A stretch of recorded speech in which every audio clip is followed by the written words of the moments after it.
Viens, Esprit Saint, viens nous éclairer, viens nous visiter chacun aujourd'hui. Amen. Amen. Bonjour à tous. Bonjour. C'est une grande joie pour nous d'être avec vous aujourd'hui. L'intervention qui nous a été demandée a pour titre « De la rencontre du Christ à l'amour de l'Église ». Nous commencerons par parler de la rencontre avec Dieu, la rencontre personnelle. Puis, nous verrons comment le rencontrer. Et enfin, nous parlerons de l'Église vivante et missionnaire. Dieu existe, je l'ai rencontré. C'est le nom d'un livre bien connu d'André Frossard. En fait, nous pourrions dire la même chose, comme beaucoup d'autres personnes d'ailleurs. En ce colloque « Oser l'espérance », nous pourrions nous demander quelle est la cause de l'espérance chrétienne ? Quelle est sa source ? Eh bien, nous croyons que c'est le fait joyeux et réel que Dieu veut nous rencontrer. Quand nous disons d'une personne « lui, j'aimerais bien le rencontrer », qu'est-ce que ça veut dire ? Eh bien, ça veut dire « j'aimerais bien le voir, j'aimerais bien lui parler, j'aimerais bien l'écouter, passer du temps avec lui ». Eh bien, vous, ici, vous tous qui nous regardez, qui nous écoutez, toi, moi, Dieu veut nous rencontrer. Chacun peut dire « Dieu veut me parler ». Dieu veut m'écouter, échanger. Dieu veut passer du temps avec moi. Dieu veut me rencontrer. Disons-le tous ensemble, si vous voulez bien. Dieu veut me rencontrer. Quelle nouvelle, chers amis. Dieu Tout-Puissant, créateur de l'infiniment grand, de l'infiniment petit, Dieu, origine de toute vie, veut me rencontrer. Et pourquoi donc s'intéresse-t-il à moi ? Pourquoi ? Eh bien, la réponse est dans la Bible, comme toutes les références que nous donnerons d'ailleurs, au livre du prophète Isaïe, chapitre 43, verset 4. Et voici la réponse. « Tu as du prix à mes yeux, et je t'aime. » Moi, j'appelle ça une déclaration d'amour. C'est par amour que Dieu nous a créés. Dieu est amour, nous dit saint Jean. En fait, la création, l'être humain, c'est une histoire d'amour. Dieu veut me rencontrer parce qu'il m'aime. J'aimerais qu'on en soit tous persuadés, tous, chacun. Disons-le encore ensemble, si vous voulez bien. Dieu veut me rencontrer parce qu'il m'aime. Voilà la source de notre espérance. Voilà. Et une autre bonne nouvelle, non seulement Dieu veut nous rencontrer, mais il veut vivre avec nous. Et il veut vivre avec nous une grande unité, une grande communion. Bref, un mystère de noces. Voilà notre avenir. Et nous pouvons oser cette espérance, puisque c'est Dieu qui nous l'offre. C'est en réalité pour permettre cela que Jésus est venu sur terre. Comme il le révèle lui-même, Dieu a tant aimé le monde qu'il a donné son Fils, son unique, pour que toute personne qui croit en lui ne se perde pas, mais obtienne la vie éternelle. Si nous croyons en Jésus Seigneur et Sauveur, nous obtenons la vie éternelle. Alors qu'est-ce que ça veut dire, la vie éternelle ? Eh bien, c'est la vie d'union à Dieu, la vie d'union intime avec Dieu.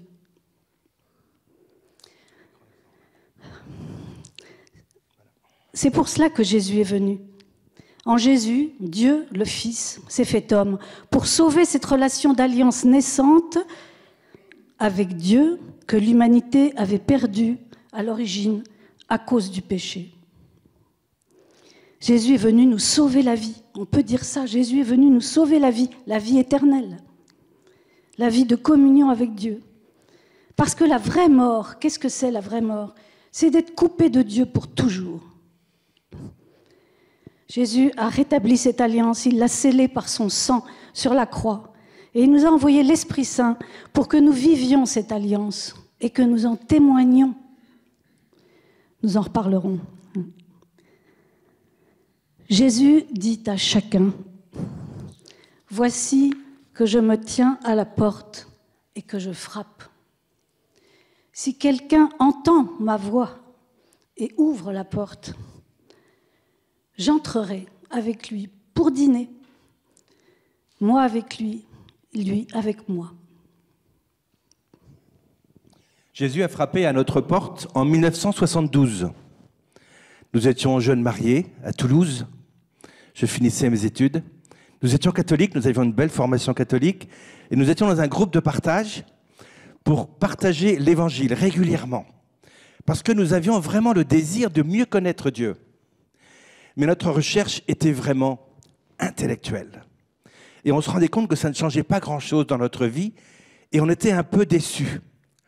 Et à ce moment-là, un de mes camarades de l'école nous a dit cette phrase qui a été une phrase clé pour nous. Il nous a dit, vous savez, si on piétine, c'est parce qu'on ne prie pas assez. Waouh, on était un peu surpris. Néanmoins, on a décidé de tenter la chance. Allez, on va essayer avec cette nouvelle démarche. Et il nous a appris à accueillir l'Évangile d'abord avec le cœur et non pas avec l'intelligence. Et finalement, il nous a révélé cette phrase magnifique que l'Évangile, c'était comme une lettre d'amour de Dieu pour nous, pour moi, pour Emeline. Et tout de suite, ça a vraiment changé. On a abordé ces temps de partage, ces temps d'écoute avec un cœur nouveau. Il nous a invités ensuite à rejoindre le couvent des Dominicains à Toulouse, le couvent de Rangueil.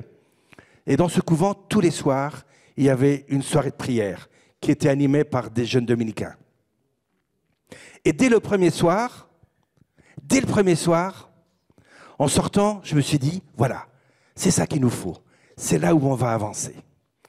Parce que là, il y avait la bienveillance, il y avait la charité, il y avait l'accueil, il y avait une belle vitalité toute simple. Et ça nous plaisait beaucoup. Et puis un après-midi, ce même camarade m'a prêté un livre intitulé « Le retour de l'esprit ». Émilie était partie quelques jours se reposer près de Perpignan. On attendait notre premier enfant. Et j'ai donc ouvert ce livre un mardi après-midi. J'ai lu 3 chapitres.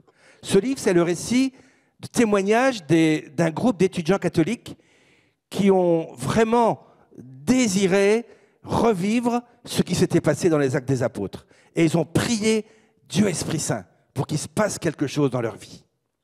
J'ai lu 3 chapitres et bang, j'ai vraiment dit voilà, c'est ça qu'il me faut. Et le soir même, j'étais au couvent, j'ai demandé qu'on prie pour moi, tout simplement en disant voilà, Seigneur, je te donne ma vie, allez, viens, fais quelque chose dans ma vie. Et il ne s'est rien passé.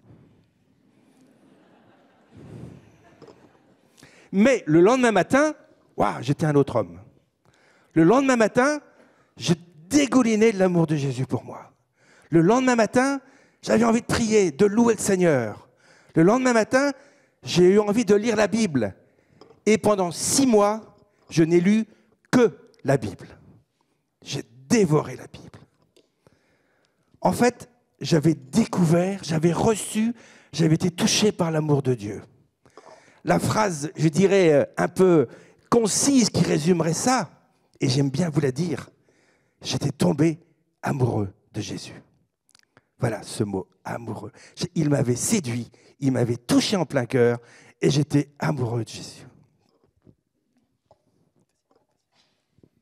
Pour moi, cela a été pareil, mais 2 mois plus tard, j'étais un peu plus dure à cuire. En lisant ce livre à mon tour, j'étais vraiment enthousiasmée. Je me disais, mais alors tout ce que j'ai appris quand j'étais petite, c'est vraiment vrai?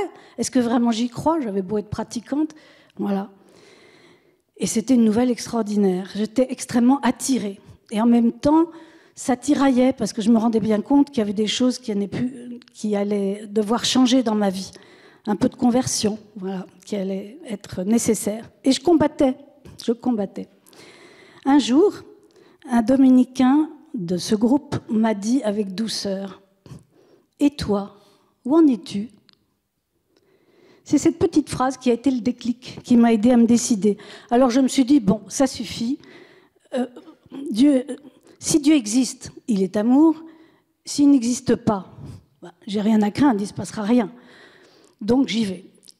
Et le jeudi suivant, au couvent, j'ai demandé qu'on prie pour que je sois renouvelée dans l'Esprit Saint. Dans mon cœur, je disais au Seigneur, ça y est, tu as gagné, je me rends. Je me livre à toi, fais de moi ce que tu veux, je te donne ma vie, tout ce que tu veux, comme tu veux, quand tu veux. À l'instant même, et ça m'est arrivé très peu de fois dans ma vie depuis, le Seigneur a fondu sur moi et j'ai expérimenté la toute-puissance de son amour, sa joie et sa paix. Moi aussi, comme Nicolas, j'ai connu un avant et un après. J'avais envie de prier, et c'était facile. J'avais envie de lire l'Évangile, de connaître par cœur les paroles de Jésus. Et elles étaient beaucoup plus claires qu'avant, quand on était juste à réfléchir avec notre petit intellect. Voilà. Et j'avais envie de dire à tout le monde, il est vivant, Jésus est vivant, Dieu est vivant vraiment. J'avais envie que tout le monde le connaisse pour partager le même bonheur que moi, que nous. Je me mettais à vouloir du bien à tout le monde. Et puis, je me mettais à aimer l'Église d'une manière nouvelle. Je réalisais que l'Église tout entière était habitée par l'Esprit Saint. Voilà, qu'elle était finalement tout entière charismatique, un don de l'Esprit Saint. Et puis qu'il y avait un charisme de pape, qu'il y avait un charisme d'évêque, un charisme de curé. C'était réjouissant, ça m'enthousiasmait. En fait, on nous avait appris la foi, et puis là, avec cet événement, on s'est mis à expérimenter la foi. Et notre vie changeait. Il y avait comme un feu en nous. Et ce feu nous poussait à évangéliser, à annoncer le nom de Jésus. Et ça me touche beaucoup qu'aujourd'hui, en cette fête de Saint-François-Xavier, on ait cette occasion de nous témoigner ce feu qui est en nous. Car Saint-François-Xavier a jalonné un petit peu, d'une certaine manière, notre parcours. Voilà, ce feu d'évangélisation en toute occasion. Je me suis mis à écrire des lettres enflammées sur l'amour de Jésus à mes parents. J'avoue que mes parents ont été un peu surpris. Et au début, ils étaient même un peu inquiets. Mais ils ont mis du temps à réaliser que finalement, ce n'était pas une secte, c'était l'amour de Jésus, tout simplement. On a ensuite quitté Toulouse, puisque je finissais mes études, on est parti en Normandie. Et là, on a voulu tout de suite se mettre au service de l'église locale. On a rejoint la paroisse, on s'est engagé dans l'animation liturgique, on a mis en place un groupe de prière. Tout ça était naturel, c'était comme le débordement de ce qu'on était en train de vivre et qu'on continuait à vivre en Normandie. Ce feu durait. Ah, merci Seigneur. Ce n'était pas un feu de paille. Merci Seigneur. Ce feu durait. Voilà. Voilà. On se rendait compte que la messe qu'on vivait, on ne la vivait plus comme avant. Tout était comme changé. On avait comme des lunettes différentes qui nous permettaient de voir avec le feu de l'amour de Jésus. Voilà. Et puis ensuite, on a rencontré très rapidement à Paris ceux qui allaient fonder et ceux qui fondaient la communauté de l'Emmanuel. Et donc, on a eu la grâce de cheminer avec eux depuis fin 73, depuis plus de 40 ans. Ça a été notre creuset spirituel. Là où on a pu grandir spirituellement, on a eu des frères qui nous ont portés dans la prière. On a eu des témoins, des saints merveilleux. Et c'est comme ça qu'on a pu avancer. Voilà, nous voulions en fait mener une vie d'église forte, vraiment conduite par l'Esprit Saint et avec des frères qui avaient le même désir. En mai 76, nous avons fait une retraite au foyer de charité de Châteauneuf-de-Galore. J'attendais notre 3e enfant et j'en étais au 6e mois. Nous avions demandé à rencontrer Marthe. Je me disais, rencontrer une personne stigmatisée, c'est comme rencontrer le Christ Jésus. Et je pensais au moment dans l'Évangile où la Vierge Marie, qui attendait Jésus depuis quelques jours seulement, part aider sa cousine Élisabeth. Élisabeth en était à son 6e mois, elle attendait Jean-Baptiste. C'est dans Saint Luc au chapitre 1. Dès que Marie arrive chez Élisabeth, Jésus, encore embryon, déclenche une effusion du Saint-Esprit. Sous son action, Jean-Baptiste se met à bondir de joie dans le sein de sa mère Élisabeth. Alors la veille de la rencontre avec Marthe, je me disais, puisque rencontrer une personne stigmatisée, c'est comme rencontrer Jésus, ça serait drôle que notre enfant se mette à bondir en moi quand nous serons avec elle. Puis j'avais oublié, je ne pensais plus. Et pendant que nous étions avec Marthe, tout à coup, je sens que notre enfant se met à mener une samba incroyable dans mon ventre. Et tout d'un coup, je me souviens, et à ce moment-là, je dis à Marthe, le bébé doit être content de vous voir, parce que vous savez, il bouge beaucoup. Et alors elle-même, avec douceur, avec sa petite voix un peu enfantine, elle cite ce passage de l'Évangile. Et l'enfant bondit d'allégresse en son sein. C'était bien ça. Cette rencontre-visitation m'a touchée. Cela a confirmé que nous vivions une rencontre avec le Christ en la personne de Marthe. Et pour notre enfant, il semble que ça a été pour lui une effusion de l'Esprit Saint. En tout cas, aujourd'hui, 40 ans après, il aime le Christ et l'Église. Il les défend, il témoigne de sa foi. Alors, on vous raconte tout ça, pas du tout pour se mettre en avant, mais parce qu'on est tellement joyeux de témoigner de ce que le Seigneur fait dans nos vies. On est tellement heureux de vous le partager, de vous parler de la puissance de l'Esprit Saint quand il rentre dans les vies. Voilà. Voilà. Et quand il agit, il y a quelque chose qui change. La rencontre personnelle avec Dieu, c'est comme le déploiement des grâces du baptême et de la confirmation. C'est comme un décollage dans la vie chrétienne. Ça peut être une expérience un peu soudaine, pour certains, comme ce qu'on a vécu par exemple. Ça peut être aussi comme une évidence progressive qui se met en place dans la vie. Voilà. Mais chacun d'une manière ou d'une autre, chacun est appelé à le rencontrer de manière unique et de manière si belle. Et il est bon de pouvoir en témoigner. Et dans notre communauté, on nous apprend à témoigner en 1 minute, en 2 minutes, en 15 minutes, pour être prêt à rendre compte des merveilles du Seigneur. Ainsi, en 1 minute, je dirais, quand j'étais jeune, je voulais mieux connaître Dieu. Mais j'étais plutôt intellectuel et je piétinais. On m'a proposé de participer à un groupe de prière du Renouveau et ça a tout changé dans ma vie. J'ai fait une expérience de Dieu vivant et ma vie a changé. Elle est maintenant unifiée et je suis tellement heureux, tellement plus heureux qu'avant, car l'amour remplit ma vie et je vous souhaite le même bonheur. Voilà, petit témoignage tout simple. Voilà. Et maintenant, ça va être à vous. Ça va être à vous, mes amis, parce que chacun, d'une manière ou d'une autre, on a fait cette rencontre. On va prendre maintenant 2 minutes. Chacun va se tourner vers son voisin. Voilà, vous vous mettez 2 par 2, tout de suite, maintenant. Et chacun, en 1 minute, chacun dit à l'autre la merveille de la rencontre avec le Seigneur. Voilà, maintenant.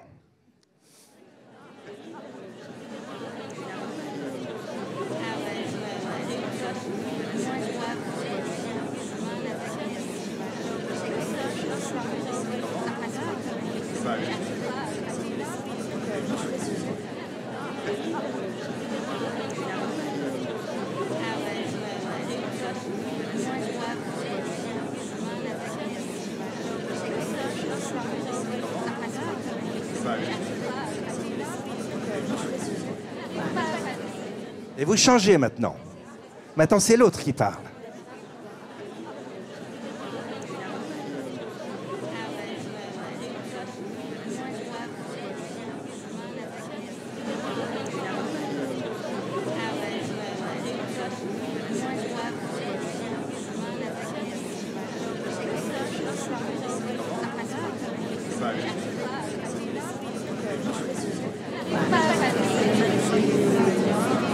Voilà, on continuera si vous le souhaitez pendant la pause du déjeuner.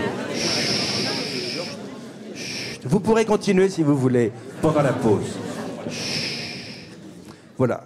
Dans son exhortation apostolique, La joie de l'Évangile, le pape François dit ceci. La joie de l'Évangile habite le cœur et la vie de ceux qui rencontrent Jésus. J'invite chaque chrétien, en quelque lieu et situation où il se trouve, à renouveler aujourd'hui même sa rencontre personnelle avec Jésus-Christ. Ou au moins, à prendre la décision de se laisser rencontrer par lui, de le chercher chaque jour, sans cesse. Concrètement, où et comment peut-on rencontrer Dieu aujourd'hui? Où? Partout. Puis je ne prétends pas être exhaustive, naturellement. Partout, Dieu est libre de se manifester partout. Dans le métro, c'est ce qui est arrivé à notre fondateur, dans notre chambre, dans la rue, au fond de la campagne, sur la montagne, en prison, sur un lit d'hôpital. Voilà, partout. Mais il y a des lieux ordinaires, habituels, disons, facilitateurs, où Dieu se manifeste. Ce sont des lieux où des chrétiens sont réunis au nom de Dieu. Lorsque 2 ou 3 sont réunis en mon nom, je suis là, au milieu d'eux, nous dit Jésus en Saint Matthieu, chapitre 18, verset 20. Comment se laisser rencontrer par Jésus ? Eh bien, le pape vient nous le dire, en le cherchant avec persévérance, en le cherchant dans la prière, dans la lecture de l'Évangile, en lui ouvrant la porte de notre vie, de notre cœur. Une amie nous a raconté ceci. Elle avait 18 ans, elle était très découragée, ne pratiquait plus. Et un jour, elle a crié vers le Seigneur. Elle lui a dit, écoutez, si vous existez, faites quelque chose, parce que moi, j'en peux plus. Et puis, providentiellement, quelqu'un a sonné à sa porte, 1 heure après, lui a parlé de Jésus et l'a invité à une soirée de prière. Extraordinaire. Et elle a accepté, elle est venue, et pendant cette soirée, elle a accepté de remettre sa vie à Dieu. Elle n'avait rien à perdre. Après une prière spéciale pour elle, où elle n'avait en apparence rien vécu, on lui a demandé de rester fidèle à la prière, à la lecture de la parole de Dieu chaque jour, pendant 20 minutes, avec confiance que Dieu allait lui parler. Alors c'est ce qu'elle a fait pendant 1 jour, 2 jours, 3 jours, il ne se passait rien. Alors elle a téléphoné à un responsable du groupe en lui disant il ne se passe rien. Et il lui a dit mais continue, persévère, Dieu va te parler. Eh bien, le 4e jour, Dieu l'a visitée et ça a changé sa vie. Et maintenant, 30 ans après, elle a persévéré, elle a toujours le feu et le feu du témoignage. On peut aussi rencontrer Jésus en s'ouvrant aux autres, spécialement aux plus pauvres, aux blessés de la vie. Rappelons-nous, c'est en embrassant un lépreux que le futur Saint François a rencontré le Christ qu'il cherchait confusément depuis des mois. Voilà. Parfois, Jésus se manifeste subitement, sans que rien puisse le laisser présager. C'est la rencontre à la Saint-Paul, si vous voulez, ou à la André Froissart. Mais en général, Dieu nous rencontre au cœur d'un cheminement, marqué par des temps forts, qui sont des moments clés, des temps de prière, des sacrements, des retraites, comme ici, des sessions, des pèlerinages. Tout à coup, par grâce, Dieu se manifeste, d'une manière ou de l'autre, sans que nous puissions en douter. Alors, c'est le décollage. Mais c'est toujours un cadeau non mérité, que nous ne pouvons pas nous donner à nous-mêmes, nous pouvons seulement nous y disposer et laisser Dieu faire ce qu'il veut, quand il veut, avec confiance. Ensuite, si nous restons fidèles, cela change la vie. Si nous cheminons avec des frères et sœurs fervents en Église, eh bien, les fruits et notre mission peuvent se déployer. Nous conseillons l'excellent livre « Les étapes de la vie spirituelle » du père Bernard Pérouse, que vous avez entendu hier. Maintenant, parlons de l'Église, une Église vivante, une Église missionnaire. Cette Église que le pape François appelle à une conversion pastorale. Nos paroisses et nos communautés deviennent davantage des lieux facilitateurs de cette rencontre avec Dieu, mais aussi des lieux fraternels de cheminement où se forment des disciples missionnaires. Et ce sont des nouveaux groupes d'églises qui commencent à apparaître, des fraternités paroissiales qui sont à la fois accueillantes, priantes, formatrices et où on vit le service et la mission. Et dans l'accueil, eh bien, il y a cette bienveillance, cette générosité, le respect de chacun qui fait que chacun se sent bien à sa place. On apprend à prier ensemble. Ce sont des lieux où on va se former les uns par les autres, formés par la pastorale de la paroisse. Et puis, le service et la mission, apprenons à évangéliser et à sortir. Voilà.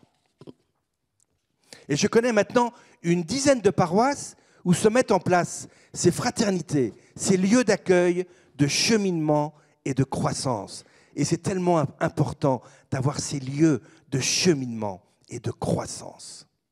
On a l'exemple aussi, par exemple, de la paroisse du père James Malone, qui est un curé de paroisse au Canada, dans la ville de Halifax.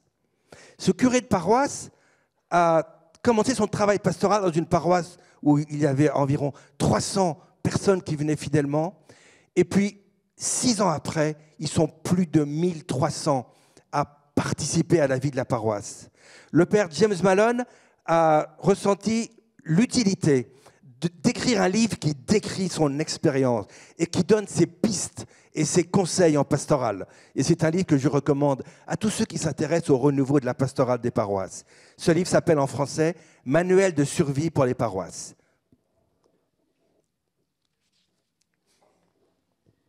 À présent, pour illustrer un peu notre propos, nous aimerions donner un petit témoignage que nous avons reçu lundi.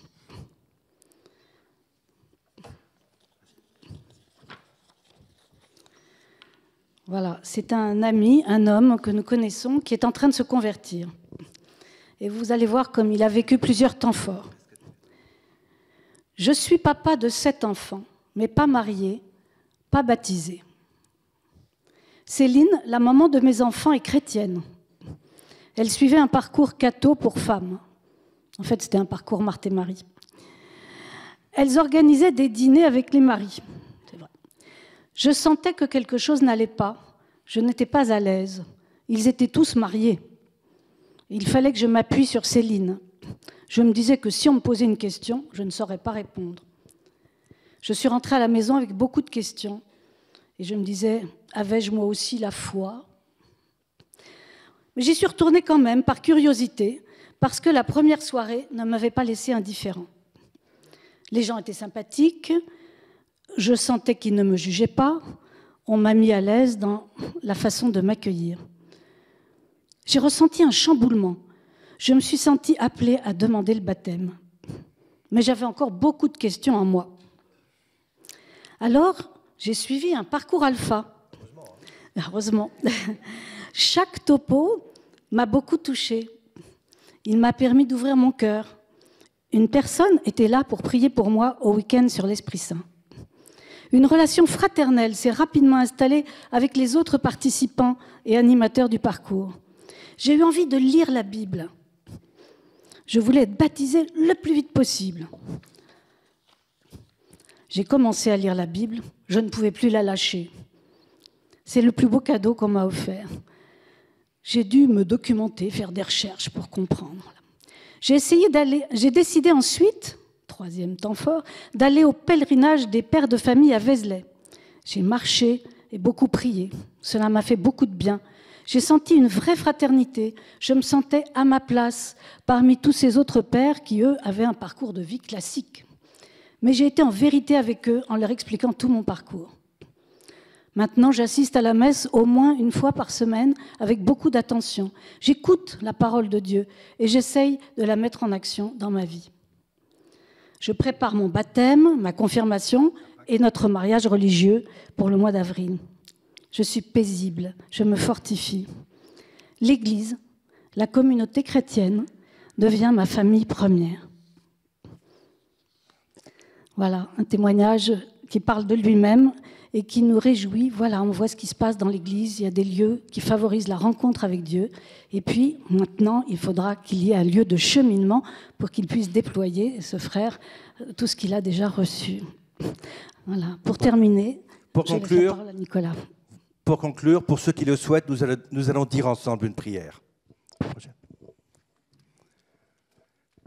Si Sainte Trinité d'amour, nous vous remercions de désirer nous rencontrer et vivre avec nous une profonde communion. Père infiniment bon, merci de nous avoir tant aimés en nous donnant Jésus. Seigneur Jésus, merci d'être venu nous sauver la vie éternelle, et de frapper chaque jour à la porte de nos cœurs et de nos vies. Trinité Sainte, nous te louons. Tu nous donnes un avenir et une espérance. Esprit Saint, merci de transformer nos cœurs, de mettre en nous un amour nouveau pour l'Église et tous nos frères en humanité. Merci de renouveler l'Église et de faire de nous des disciples missionnaires. Trinité Sainte, nous te louons. Tu nous donnes un avenir et une espérance. Amen.